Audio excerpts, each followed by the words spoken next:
Hello my dear students, I'm back with a new video and in today's video I'll explain third chapter of Moments, Ishwaran the Storyteller, written by R.K. Lakshman.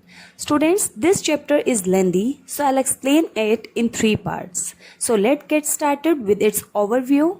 One night Mahindra woke up from his sleep and saw a dark cloudy form.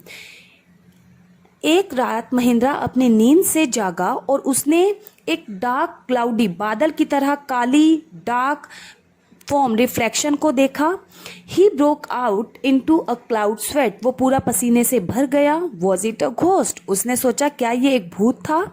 The story was narrated to Ganesh by a young man Mahindra by name.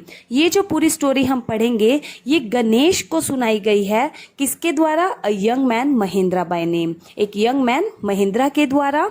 He was a junior supervisor in a firm which offered on hire supervisor at various types of construction sites, factories, bridges, dams and so on. Mahindra जो था वो एक junior supervisor था एक company में जिसका काम था अलग अलग तरह की कंस्ट्रक्शन साइट्स के लिए सुपरवाइजर्स को हायर करना, जैसे कि फैक्ट्रीज, ब्रिजेस, डैम्स और एंड सो ऑन. मतलब इस तरीके की कंस्ट्रक्शन साइट्स के लिए अलग अलग सुपरवाइजर्स को वो अरेंज करवाता था, हायर करता था.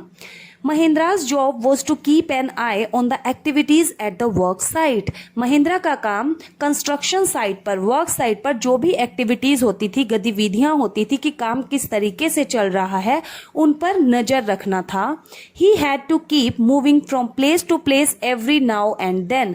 अब और तब मतलब बहुत जल्दी जल्दी उसका जो ट्रांसफर, उसकी जो जॉब थी, जल्दी जल्दी उसका कभी एक स्थान से दूसरे स्थान पर जाना पड़ता था. As ordered by his head office. जैसा कि उसको ऑर्डर मिलता था उसके हेड ऑफिस से, उसके अकॉर्डिंग उसका ट्रांसफर होता रहता था. From a coal mining area to a railway bridge construction site. कि एक कोल माइनिंग एरिया से कभी उसका ट्रांसफर हो जाता था रेलवे ब्रिज कंस्ट्रक्शन साइट की तरफ. From there after a few months to a chemical plant. और वहां से भी कुछ महीनों के बाद एक केमिकल प्लांट की तरफ उसका ट्रांसफर हो जाता था. Which was coming up somewhere. जो कि कहीं बनाया जा रहा था. He was a bachelor. Mahindra एक बैचलर था. His needs were simple. उसकी जरूरतें जो थी वो बिल्कुल सिंपल थी. And he was able to adjust himself to all kind of odd conditions. Odd conditions means अगर स्थिति जहां वो रह रहा है वो उसके फेवरेबल नहीं है, उसके लिए फेवरेबल नहीं है, उसको पसंद नहीं है, फिर भी वो अपने आप को एडजस्ट कर लेता था. He was able to adjust himself to all kinds of odd condition. कैसी भी परिस्थितियां हो वो खुद को एडजस्ट कर लेता था. Whether it was an ill-equipped circuit house, चाहे वो कोई ill-equipped मतलब पूरे अच्छे साधन उसे नहीं मिले हुए थे, ऐसे रेस्ट हाउस में भी वो रह लेता था. और a makeshift canvas tent in the middle of a stone quarry. Stone quarry means पत्थर की जो खदान होती है जहाँ पत्थर बनता है, उस जगह पर अगर उसको एक टेंट में भी रहना पड़ता था, कैनवस टेंट में भी, तो भी वो वहां रह लेता था. But one asset he had was his cook. लेकिन एक एसेट, एक उसकी संपत्ति जो हमेशा उसके साथ रहती थी वो था उसका कुक और उसका नाम था Iswaran. The cook was quite attached to Mahendra and followed him uncomplainingly wherever he was posted. Cook Mahendra के साथ बहुत अटैच्ड था और जहां भी महिंद्रा का ट्रांसफर होता था वो बिना किसी शिकायत के उसके साथ चला जाता था. He cooked for Mahendra, washed his clothes and chatted away with his master at night. वो महिंद्रा के लिए खाना बनाता था, उसके कपड़े धोता था और रात को उसके साथ बातें किया करता था. ही could weave out endless stories and anecdotes on varied subjects. Anecdote means a story about a real incident. कि वो एंडलेस, कभी ना खत्म होने वाली कहानियां और ऐसी सच्ची घटनाएं बुनता रहता था अलग अलग सब्जेक्ट्स पे, अलग अलग टॉपिक पर. Ishwaran also had an amazing capacity to produce vegetables and cooking ingredients seemingly out of nowhere.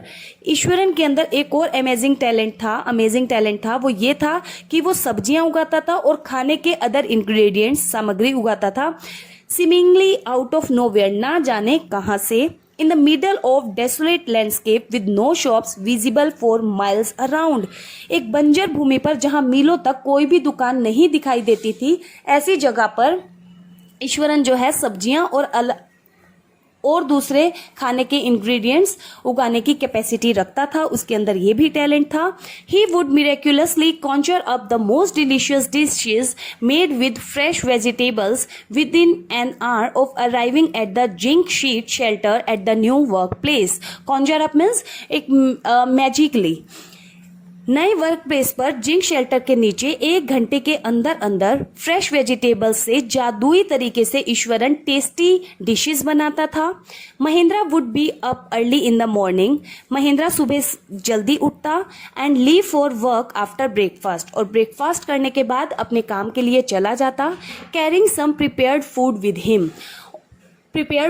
Him, और अपने साथ कुछ बना हुआ खाना भी लेकर जाता। मीनवाइल, और इस दौरान Eswaran would tidy up the shed. Eswaran shed को क्लीन करता, वॉश द क्लोथ्स, कपड़े धोता, and have a leisurely bath, और एक लेजरली बाथ मतलब बहुत अच्छे आराम से रेस्टली नहाता वो। Pouring several buckets of water over his head, और कई सारी बाल्टियां पानी की अपने सिर पर डालता।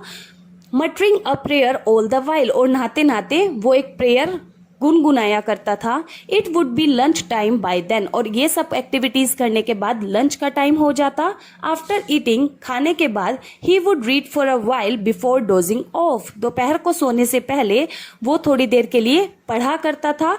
The book was usually some popular Tamil thriller running 200 of pages. जो किताबें वो पढ़ता था वो फेमस तमिल थ्रिलर की होती थी, जो कि लगभग 100 से ज्यादा पेजेस की हुआ करती थी। Its imaginative descriptions and narrative flourishes would hold Iswaran in thrall. Thrall means slave होता है, गुलाम होता है, लेकिन इस लाइन के अकॉर्डिंग कि वो उसके मन में बहुत अच्छा इंप्रेशन डालती थी, उसको बहुत खुश करती थी। इसलिए जो ये स्टोरीज होती थी, ये जो बुक होती थी, इसके अंदर जो इमेजिनेटिव डिस्क्रिप्शन होते थे, कल्पनाएं जो की हुई होती थी, और जो नरेटिव जो बताया गया होता था, वो ईश्वरन के मन को बहुत ज्यादा खुश करते थे।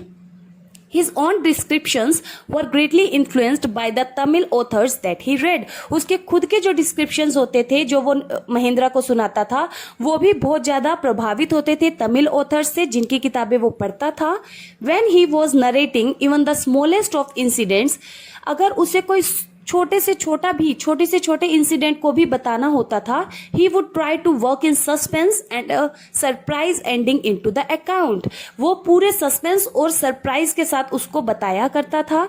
फॉर एग्जाम्पल, उदाहरण के लिए, instead of saying that he had come across N uprooted tree on the highway, ये कहने की बजाय कि रास्ते पर वो एक उखड़े हुए, अपरूटेड मीन्स उखड़े हुए पेड़ तक पहुंचा था, ही वुड से, वो ये कहता, विद आईब्रोज सुटेबली आर्क्ड, अपनी आईब्रोज ऊपर करते हुए, and hands held out in a dramatic gesture, और अपने हाथों को आगे ड्रामेटिक नाटकीय ढंग से आगे बढ़ाता। The road was deserted, road जो था वो बिल्कुल खाली था। And I was all alone, मैं बिल्कुल अकेला था। Suddenly I spotted something that looked like enormous bushy beast lying sprawled across the road. अचानक मुझे कुछ चीज दिखाई दी जो कि एक एनॉर्मस बुशी बीस्ट मतलब एक बहुत बड़े जंगली जानवर की तरह लग रही थी। Lying sprawled across the road, जो कि सड़क के आर पार लेटी हुई थी। I was half inclined to turn and go back, मैंने आधा मन बना ही लिया था कि मैं मुड़ूं और वापस चला जाऊं। But as I came closer, लेकिन जैसे ही मैं पास गया, आई सॉ, मैंने देखा, that it was a fallen tree, कि वो एक गिरा हुआ पेड़ था। With its dry branches spread out, और उसकी जो ड्राई ब्रांचेस थी, सूखी हुई जो शाखाएं थी, वो फैली हुई थी। Mahendra would stretch himself back in his canvas chair and listen to Iswaran's tales uncritically. Tales means stories. Mahendra जो था वो ईश्वरन की कहानियों को अनक्रिटिकली मतलब बिना किसी क्रिटिसाइज के, बिना किसी आलोचना के अपनी जो उसकी कैनवस चेयर होती थी उस पर लेटकर सुनता रहता था। The place I came from is famous for timber, Eswaran would begin. Eswaran कहना शुरू करता कि जिस जगह से मैं आता हूँ वो जगह टिम्बर के लिए, बांस के लिए बहुत ज्यादा फेमस है। There is a richly wooded forest all around. वहाँ एक घना जंगल है लकड़ियों का। The logs are hold on to the trolley lorries by elephants. Logs, लकड़ी के जो बड़े बड़े गट्ठे हैं, उनको एलिफेंट्स के द्वारा उठाया जाता था और लोरी तक पहुंचाया जाता था। They are huge well fed beast. Animals की बात हो रही है कि वो एनिमल्स जो ये लकड़ी उठाने का काम करते थे वो बहुत बड़े और वेल फेड बीस्ट होते थे। बीस्ट मीन्स एनिमल्स होते थे जिन्हें अच्छे से खिलाया पिलाया जाता था और जो कि बहुत स्ट्रॉन्ग होते थे। When they turn wild even the most experience mahout is not able to control them. Iswaran कहता है कि वो अगर वाइल्ड, खूंखार हो जाते थे तो यहाँ तक कि सबसे ज्यादा अनुभवी महोत जो हाथी को कंट्रोल करता है वो भी उन्हें नहीं कंट्रोल कर पाता था। After this prologue, Eswaran would launch into an elaborate anecdote involving an elephant. इतना इंट्रोडक्शन हाथियों के बारे में देने के बाद ईश्वरन क्या करता था, उन्हीं के ऊपर ही एक कहानी बुन दिया करता था। One day, a tusker escaped from the timber yard and began to roam about. एक दिन एक टस्कर, एक एलिफेंट टिम्बर यार्ड में से कहीं गायब हो गया और वो मतलब वहां से चला गया and began to roam about, और इधर उधर घूमने लगा। स्टैम्पिंग ऑन बुशेस, जो बुशेस थी उन्हें कुचलने लगा, झाड़ियां जो थी उन्हें कुचलने लगा। टीयरिंग अप वाइल्ड क्रीपर्स, जंगली लताओं को तोड़ने लगा। And breaking branches at will, और जब उसकी मर्जी होती थी तब शाखाओं को तोड़ने लगा। यू नो सर, तुम जानते हो sir, how an elephant behaves when it goes mad, कि तुम जानते हो कि जब एक एलिफेंट पागल हो जाता है तो वो कैसे बिहेव करता है। Eswaran would get so caught up in the excitement, Eswaran अपनी ही जो कहानी होती थी उसके अंदर इतना एक्साइटेड हो जाता था that he would get up from the floor and jump about, कि वो खड़ा हो जाता फर्श पे से और कूदने लगता था। stamping his feet in emulation means copy करना, imitate of the mad elephant, अपने पैरों को धरती पे मारता था बिल्कुल एक पागल एलिफेंट की तरह। मतलब वो अपनी कहानी में इतना खो जाता था कि उनको अच्छे से ड्रामा करके भी दिखाता था। So students, it's all for today. In next video we will read further. Thank you. Bye bye.